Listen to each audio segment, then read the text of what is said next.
for an opportunity for public comment. Is there anybody in the audience that would like to speak?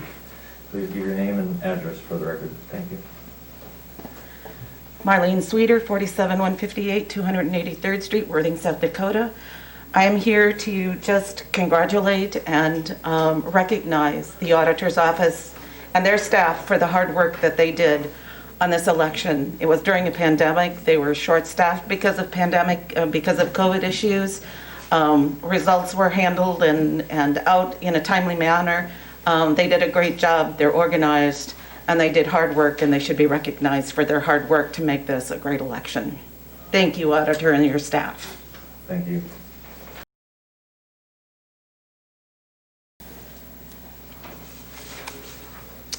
Betty Otten, 46787 273rd Street, T, South Dakota.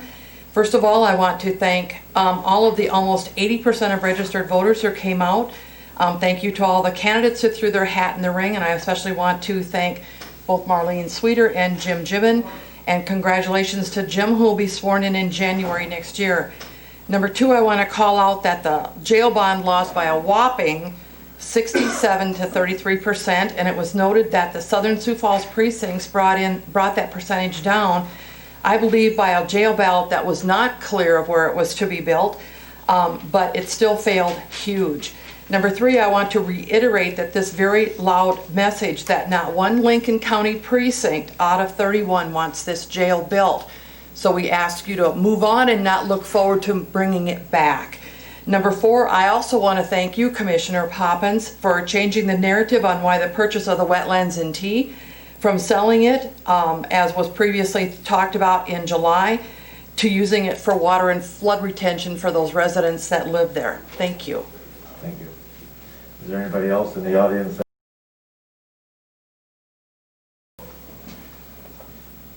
All right, moving to the board. Is there anybody on the board that would like to share any comment? If I could, Yes. Chairman, I'd like to echo what they did. I was here to help open the absentee ballots, and they were highly organized. We had volunteers, 9 tables of volunteers that went extremely well. And it only goes to show you how hard they had to work previously to get that all laid out. So Sherry, to you and your crew, congratulations. As you know, Sherry was spotlighted on the Kello radio by Bill, that was his last name? Zortman. Interviewed her several times and got some updates. And I told Sherry this, he wants to have her on his show because he wants to meet her and tell her congratulations and thank you. But we should all be proud. We didn't wait until the next day to start counting. We had those 15,000 count. What was the final count when all the absentees were done? 31,000?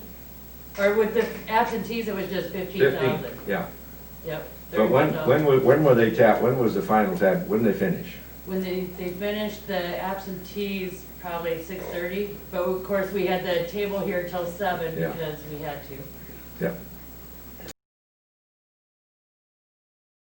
Mr. Chairman, I guess Yes, Commissioner Gillespie. a couple things. My wife worked the precincts at the Methodist Church. It was very busy, and it went very well. Sherry, she said thank you for what you've done, what you had to go through. And then this is for Sheriff Swenson. Milton Husted called me last night, the Commissioner in Union County, and this is just a little information, but he wanted to let your jail staff know, or Dave Knudsen, that they have opened up the old cell block. They got it all remodeled, and they can hold women prisoners over there now, about 15 of them. So they have more room than ever. So I'm just, maybe you already knew that, but thought I would let you know that. So thank you. Thank you, Mr. Chairman. I think Lincoln County voters were big winners on Tuesday night. I saw that 79, according to the Secretary of State dashboard, 79.4% of registered voters in Lincoln County came out and voted. That's a big win for democracy. I saw the reports on Kelloland last night. It appears that they had similarly sized voter turnout around the state. I think some of that is in part to the Secretary of State's and Auditor's efforts to send out absentee ballots. Lincoln County had over 15,000 absentee ballots, and I think in large measure, obviously to the pandemic, but also that was spurred on by the mailer that was sent out to people where they could return their absentee ballot form application. Whether or not this becomes a trend going into the future, we don't know. We'll have to wait and see. I think some of that will be dependent upon the pandemic, and maybe if that goes away, people will come back to voting in person. Over 31,000 people out of 42,000 registered voters voted. That's fantastic. That is great for democracy. It's great for Lincoln County. I also want to applaud the work that the election volunteers did. They did a fantastic effort. You know, it seems that the age of some of our volunteers sometimes puts them into the category of susceptible persons according to this coronavirus stuff.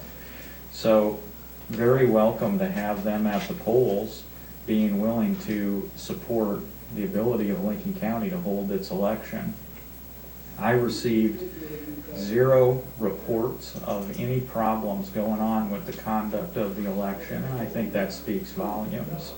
I did hear a few things about Minnehaha County having problems with their election software and some of those things, and I think some of that has resulted in some slower vote totals up there. But from what I've heard, things went remarkably smooth for us in Lincoln County.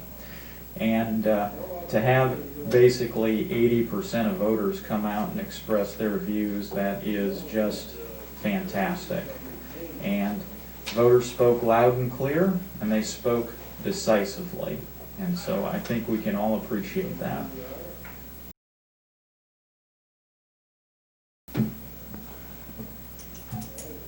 I won't share much other than follow the sentiments of everyone that spoke today. The turnout was amazing. So let's get going with our meeting. Our regular business item first on our docket today is Robin Dykstra from Lincoln